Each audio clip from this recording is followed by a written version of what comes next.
Ahí está. Bueno, hoy vamos, como les decía, en esta segundo tercio, diría, de la materia, vamos a empezar a hablar un poco de la organización de la administración pública. Primero, ya les mandé un Power con lo que vamos a ver hoy, creo que la semana pasada. Administración pública, ahí en el Power habla de dos tipos de conceptos o de dos visiones. Una desde la perspectiva del punto de vista funcional o de la actividad, y otra desde una perspectiva orgánica. Funcional, en el sentido de administración, como un concepto dinámico que se contrapone con las otras manifestaciones del poder público, como son el poder legislativo o el poder jurisdiccional o el poder judicial. Lo mismo. Hay un concepto cuando nosotros hablamos de administración como concepto dinámico, hablamos de poder ejecutivo o departamento ejecutivo de los municipios o poder ejecutivo provincial. Bien, separándolo por diferencia de lo que es el legislativo y el judicial. Ahora vamos a hacer una mención para que les quede bien claro. Si nosotros a cada uno de estos poderes lo asimilamos con el tiempo, vamos a ver que el poder judicial se ocupa del pasado, el poder legislativo se ocupa del futuro y el administrativo o la administración o el poder ejecutivo se ocupa del presente. Bien, ¿por qué decimos? El poder judicial se ocupa del pasado. ¿Por qué? Porque lo que juzga son conductas pasadas, son hechos que ya pasaron.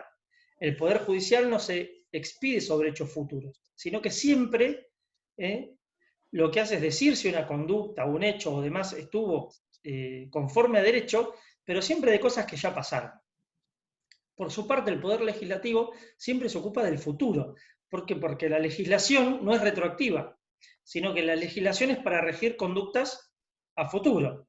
Recuerdan que lo vimos. ¿Cuándo empiezan a regir las leyes? A partir del 8º día de su publicación en el Boletín Oficial, salvo que establezcan otro plazo. Pero si no, siempre la legislación es a futuro. Y al poder administrador, al Ejecutivo, le toca la más difícil, que es el día a día. ¿Bien? Por eso hablamos de administrar, como concepto dinámico. Administrar es llegar y no saber qué va a pasar en ese día y tener que gestionar todos los días. Es quizá el más complejo o el que necesita de mayor rapidez en su función.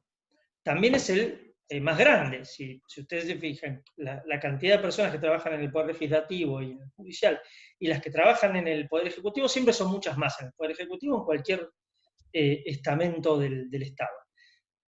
¿Pero por qué? Porque tienen la gestión de intereses ajenos, intereses colectivos, la gestión del bien público en el día a día. Desde el punto de vista orgánico, se considera la administración como, estoy leyendo de la plantilla, como el conjunto de órganos o instituciones que llevan a cabo esa actividad que se estima administrativa. Es administrar, recuerden siempre, es gestión de intereses ajenos. Administración, dice por su raíz etimológica, recoge dos ideas fundamentales: gestión y subordinación. La administración pública es eso.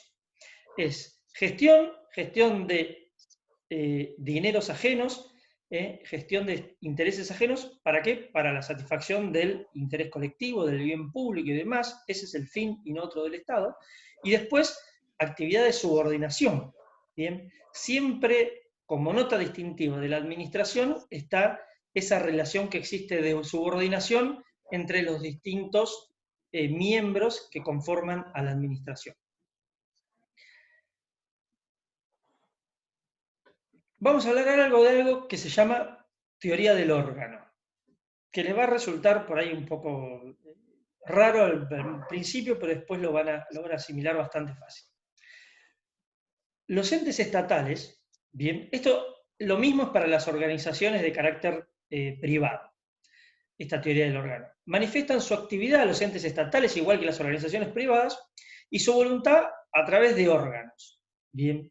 El concepto de órgano sirve para imputar a la entidad de que el órgano forma parte el hecho o manifestación de voluntad expresada por un particular en su nombre. Vamos a aclarar un poco esto. Cuando nosotros hablamos de órganos, la teoría está del órgano, a lo que hace referencia, o el paralelismo es con la biología, a los órganos y a los miembros de una persona. Una persona humana como nosotros, piensa, toma decisiones, pero esas decisiones las ejecuta a través del habla, a través del tacto, a través de la mirada, a través de hacer con su cuerpo. El hacer con el cuerpo son lo que hacemos con nuestro cuerpo, son actos, son hechos que previamente decidimos con nuestra cabeza. Bien, esos hechos que hacen nuestras manos, nuestra boca, nuestros dichos, son imputables a nuestra persona. Bien, yo no puedo, mi mano hace algo y decir, yo no fui, fue mi mano. ¿Vieron esto cuando juegan los chicos? Te pega mi mano.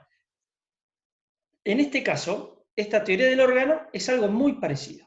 Bien, el Estado como tal es una entelequia, el Estado es una persona jurídica de carácter público. La administración como tal no existe, es algo que está en nuestra cabeza y que está en la creación legislativa. Pero, ¿qué se imaginan ustedes cuando hablan de la municipalidad, por ejemplo? O de la provincia o de la nación. ¿Qué es lo primero que se les viene a la cabeza? Y por ejemplo, con la municipalidad, como que es el ente que justamente organiza o lleva a cabo las cosas de ese lugar, de ese municipio. Bien. Los escucho, te escucho, Verónica. No, digo que sería como la cabeza en esta parte biológica. Exacto. Cuando ustedes ven en el diario o en una revista o en algo, el Estado decidió tal cosa, o la municipalidad tomó tal decisión, o la provincia toma tal decisión. En realidad, ¿quién toma las decisiones? La provincia, ¿qué es? Es esa cosita, así, con una pancita. Eso es la provincia. Un territorio con población, con una constitución, con una determinada legislación. Pero ¿cómo hace ese territorio con esa población y demás para tomar decisiones? A través de... Delega. ¿Cómo? Delega. Exacto, a través de representantes. Esas decisiones las toma a través de personas humanas. Cualquier organización, las decisiones las toma y las ejecuta a través de personas humanas. A ver, las decisiones pueden surgir en forma unipersonal o en forma colegiada, o de una reunión. Lo mismo pasa con una sociedad comercial. Cuando una sociedad comercial decide, no sé, cualquiera que se les ocurra, lanzar un producto, o dejar de comercializar tal producto, o aumentar o bajar el precio. Cuando dicen, fue una decisión empresaria. Bueno, las empresas no pueden tomar decisiones porque son personas jurídicas. Esas personas jurídicas, tanto públicas como el Estado, como privadas, las decisiones las toman a través de personas humanas y las ejecutan a través de personas humanas, que no son otra cosa que los órganos, en este caso de la administración o de cualquier tipo de organización. La toma de decisión y la ejecución de esa decisión siempre se lleva a cabo a través de una persona humana. Cuando dicen, la municipalidad clausuró tal negocio, la municipalidad no tiene pies, cabeza y manos para escribir y para pegar una faja de clausura. Fue un inspector el que clausuró. Bien. Ese inspector, ¿por qué lo hizo? En uso de una atribución, de una competencia, ahora vamos a hablar un poco más de esto. Pero lo hace una persona humana, siempre la decisión. El presidente decidió prorrogar, la nación decide la prórroga del aislamiento obligatorio. Lo decide el presidente, en acuerdo con un montón de personas, asesorado y demás. Pero la decisión la toma uno y después la ejecutan un montón. Bien.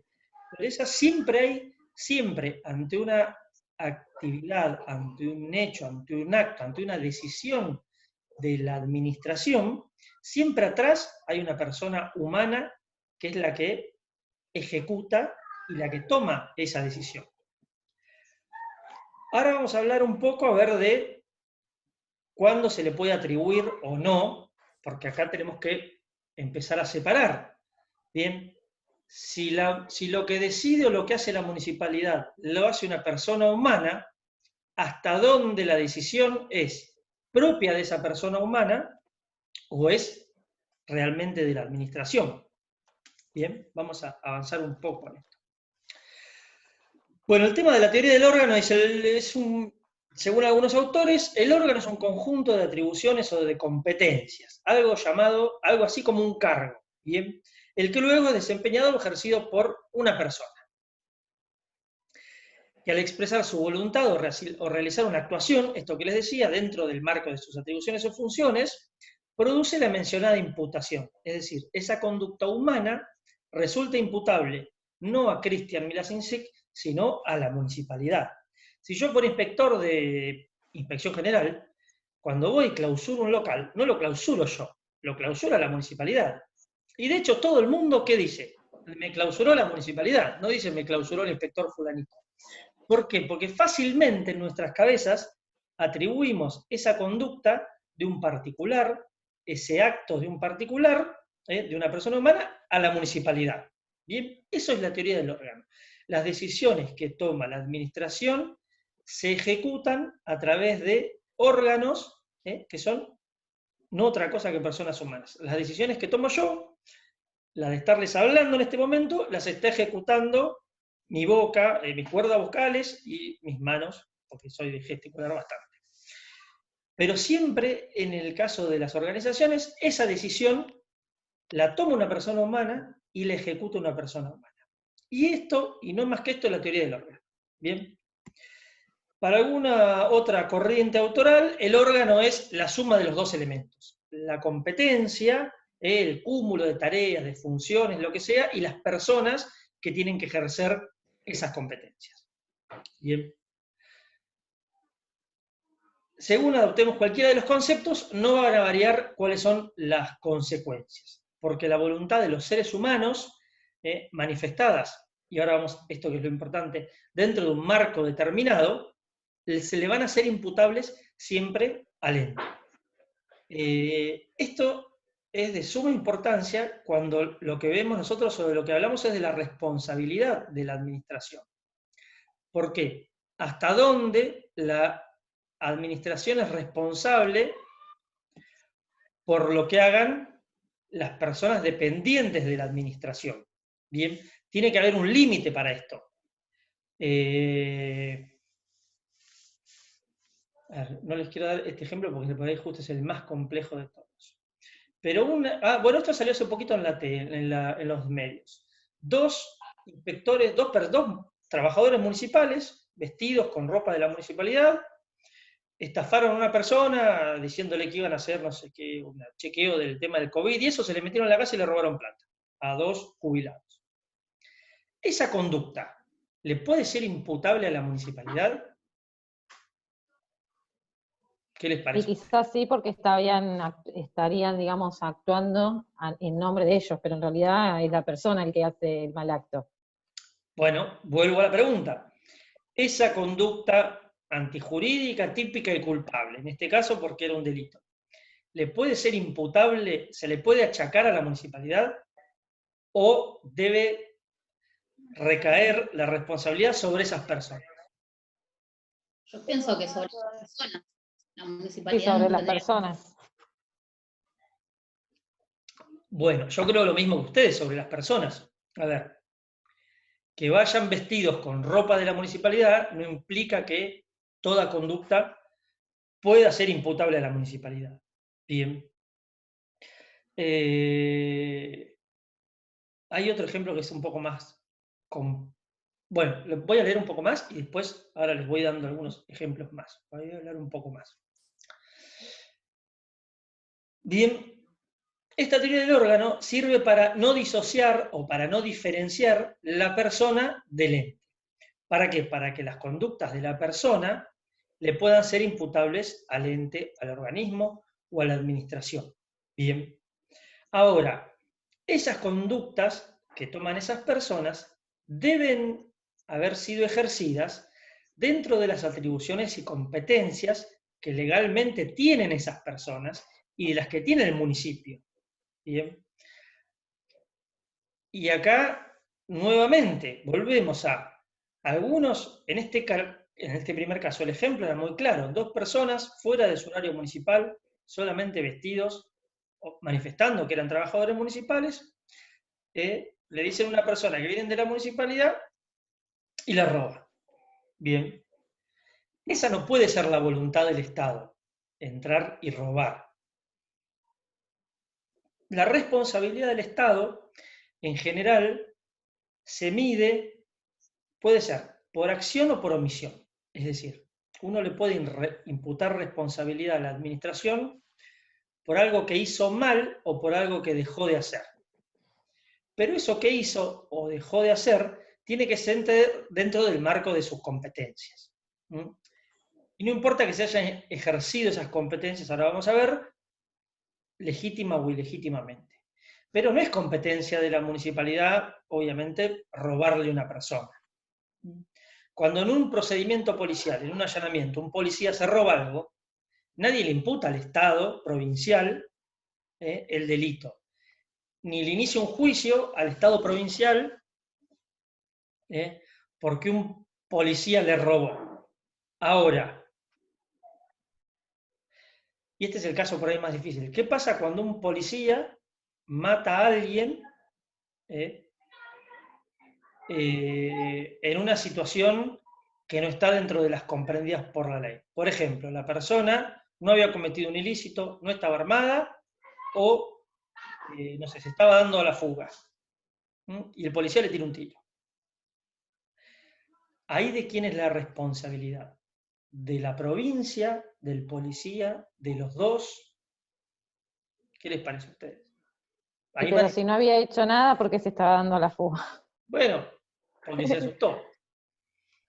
A ver, no estaba armado, el policía no me puede disparar solamente por darme la fuga. No, para mí responsabilizan al policía y sí, al policía. Es más, haya hecho bien o haya hecho mal, porque el otro día justo estaban pasando a alguien que estaban deteniendo porque había salido recién de la cárcel, estaba cometiendo un delito, empezó a dar los disparos, el policía resultó matándolo y terminó con una causa por una jueza. Bien. Sí, eso del policía es como que sucede, digamos, cotidianamente. Ante un caso así siempre queda, o la gran mayoría de las veces, queda, digamos, con una causa y eso. Sí, un sumario, algo. Claro. Sí, el sumario es la responsabilidad interna del mal cumplimiento de la obligación como trabajador del Estado, como policía, como servidor público. Nelly, no te escuchamos todavía. Contanos vos qué pensás. Yo para mí también es responsabilidad del policía. Es responsabilidad del policía. Porque sabe que no puede hacer eso y no lo hace. Bien. Este les decía es el caso más difícil. ¿Por qué? Porque yo les hago ahora otras preguntas. ¿Quién le dio el arma al policía? La provincia. Sí. ¿Le hicieron algún estudio psicológico o algo antes de darme el arma? Que sí. ¿Podía prever la provincia que iba a utilizar el arma de esa forma? Yo creo que no, por más test psicológico que haya. Acá porque creo que es algo en el momento, digamos. Es quizás la línea más fina. Si el policía va a robar con el arma reglamentaria, yo ahí puedo, directamente yo les diría, mire, acá se responsabiliza al policía sin ninguna duda. ¿Por qué? Porque dentro de la función de la policía de seguridad, ¿se acuerdan que hablamos el otro día? Está la de, en realidad, cuidar o defender, brindar seguridad. ¿Bien? Y entrar a robar está completamente alejado de la función que tiene la policía de seguridad. Ahora, quizás el repeler una agresión, el quizás perseguir a una persona que cometió un delito, está dentro de las funciones de la policía. Entonces, que el policía desarrolle esas funciones, quizás excediéndose de las competencias que tiene, Ahí yo puedo responsabilizar a la provincia, porque la función es una función de la provincia, es una competencia que tiene el policía. No es competencia del policía, no es una función del policía ir a robar, pero sí defender, brindar seguridad o atrapar a una persona que cometió un delito. Ahora, que esa conducta se realice en exceso de lo que establece la ley, ahí yo podría plantearle, obviamente el policía va a ser responsable, pero ahí podría plantear también un exceso, una ilegitimidad en el accionar de la provincia. Le voy a poner otro ejemplo que es más fácil. En las cárceles, riña entre dos presos, muere uno.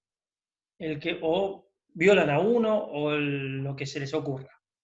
¿Puedo yo hacer responsable a la provincia de Buenos Aires por un acto cometido por un preso o por un grupo de presos en contra de otros? Para mí no. Para mí sí. No. ¿Por qué para vos sí? Para mí sí. Porque el tema de los presidiarios está en el tema de seguridad, en el tema de la seguridad, o sea, les tienen que brindar seguridad. Si llega a pasar algo, son responsables. Nelly, ¿vos qué pensás? Para mí no. ¿No? No. Bien, entonces... Está bien, yo igual entiendo lo que dice Vero, o sea, como que tiene lógica, pero para mí es algo igual muy personal quizás, que si dos hombres que están presos hacen eso, y bueno, o sea, que se atengan a las consecuencias de ellos. Ahora, la obligación de brindar la seguridad a quien está detenido, ¿no es del sistema carcelario? Sí. Porque a mí me detienen para resocializarme, en teoría. Las cárceles son para resocializar. Y dentro de la cárcel, cuando yo estoy detenido, estoy privado de la libertad, pero no estoy sujeto a un sistema de salvajismo y de vale todo y somos todos contra todos. El servicio penitenciario tiene la obligación de brindarme seguridad, porque a lo que me condenaron a mí es a estar privado de mi libertad por determinada cantidad de tiempo, pero no a la pena de muerte y menos a que la ejecute esa pena de muerte otro preso.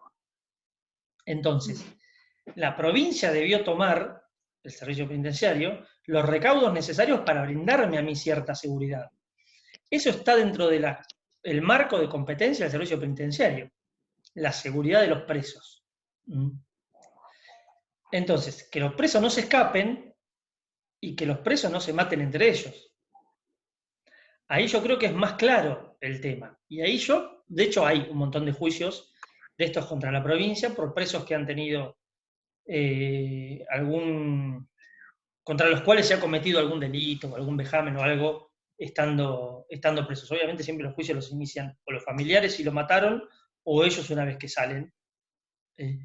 Pero en este caso hay responsabilidad. ¿Por qué? Porque está dentro de las competencias del servicio penitenciario, de una obligación del servicio penitenciario cuidarme. Esperen que ahí está. Se me había ido el Zoom. Entonces, en ese caso, igual que si, en ejercicio de ese deber de seguridad, algún guardiacárcel se excede y me lastima. Ahí la responsabilidad es de la provincia, porque está dentro del marco de competencias del servicio penitenciario, el cuidado y demás de los presos. Es medio fino a veces el límite. Un caso muy común es el de los médicos y las malapraxis. El médico del hospital público que realiza una mala praxis, o sea, que lleva adelante mal una operación.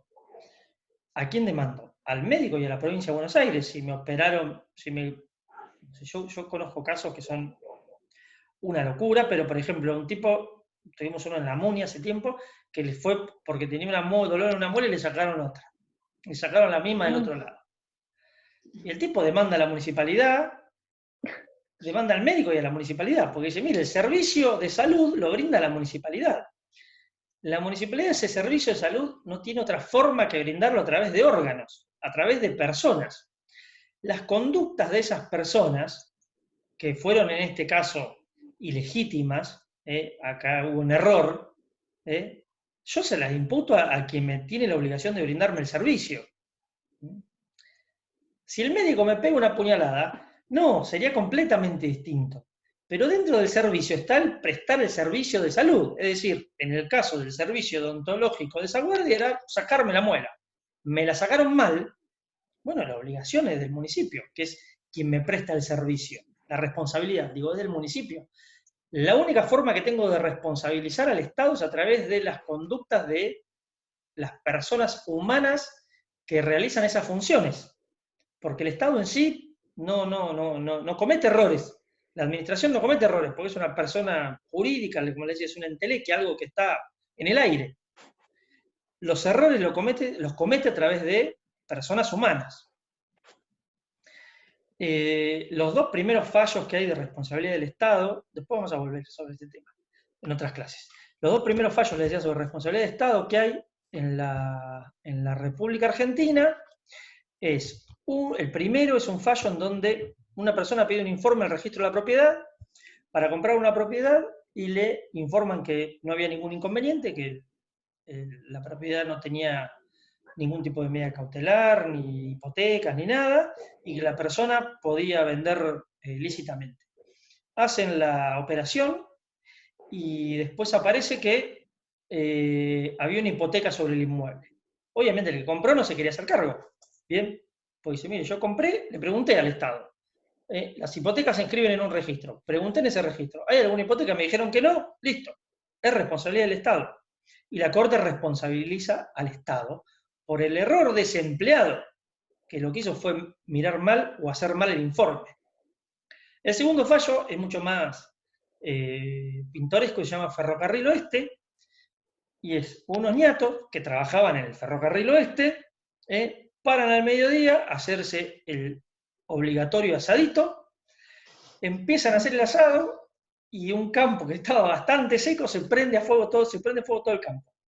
Bien. Entonces, el dueño del campo obviamente demanda a la empresa de ferrocarril diciéndole, mire, los operarios suyos me prendieron fuego el campo.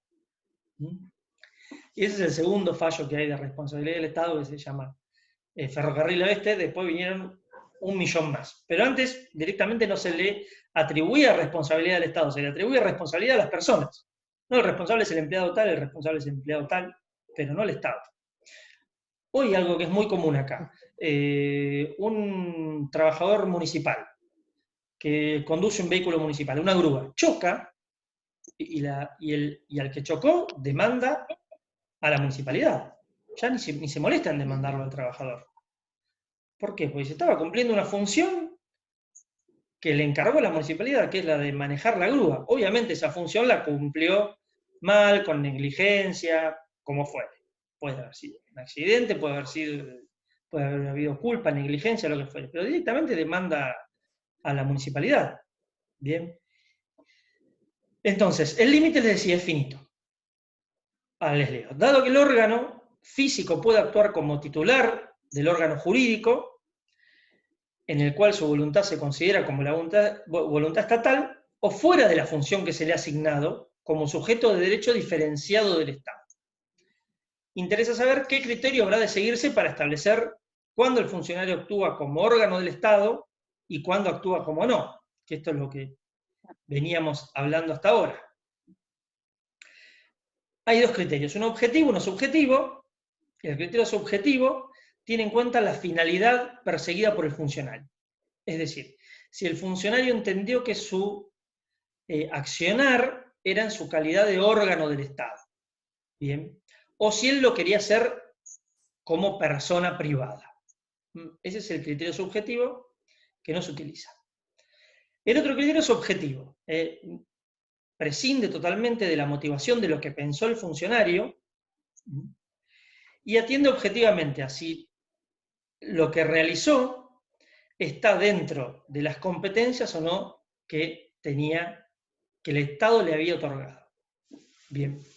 En la legislación civil más vieja, a veces se estima que cuando el órgano físico actúa como órgano jurídico de la institución, siempre dentro del límite de sus atribuciones legales, siempre que haya actuado legítimamente, se entiende que respeta la competencia que le ha sido otorgada. Esto no es lo que dice el derecho público y no es lo que dice la jurisprudencia actual, a la cual realmente no le interesa si la persona desarrolló una conducta que era legítima o ilegítima, sino únicamente si la apariencia del acto que desarrolla tiende a ser un hecho o un acto propio de la función atribuida al órgano. Bien. Aun cuando haya sido ejercida regular o irregularmente. Volvamos. Lo que tiene en cuenta es la apariencia del acto o el hecho, lo que hace si nosotros entendemos que eso que está haciendo lo está haciendo como parte de la función que le otorgó el Estado. El policía que entra a robar no está robando, no está llevando adelante una función que le atribuyó el Estado. El policía que persigue a un delincuente sí está llevando adelante una función que le otorgó el Estado. Ahora, si en esa persecución se excede de los límites que le impone también la reglamentación, no importa, igualmente va a haber responsabilidad de él como órgano de la administración, como órgano del Estado. Sin importar si él pensaba o no pensaba que lo que estaba haciendo estaba dentro de las competencias o no. Pero si lo que hizo es propio de su función, que es perseguir a alguien, ahí vamos a responsabilizarlo como órgano de la administración. Entonces, no lo vamos a responsabilizar personalmente a él, o sí también podemos responsabilizarlo a él personalmente, pero podemos atribuirle esa responsabilidad al órgano al cual él representa. Es decir, en este caso, a la provincia. Bien. Bueno, casos hay, yo les puedo comentar miles. Bueno, el odontólogo que le sacó mal una muela a alguien, médicos en el IGA que han operado mal, no sé, lo que se le ocurre. En responsabilidad médica hay montones. El médico que opera que le hace ¿cómo es? La endoscopía a la periodista esta que murió hace poco. Sí. ¿Recuerdan? Sí. Bueno, hay un caso de mala praxis donde el demandado es no solo el médico, sino la institución médica también. O sea, creo que era en una clínica privada grande de Buenos Aires, o en la Trinidad, o en una de esas. Se nos está por cortar, le damos de nuevo al link y seguimos. Pero bueno, en este caso es aplicación de la teoría del órgano. En todos esos casos de responsabilidad por mala praxis médica, el médico está en función como órgano del Estado. El Estado me tiene que brindar salud, pero me la brinda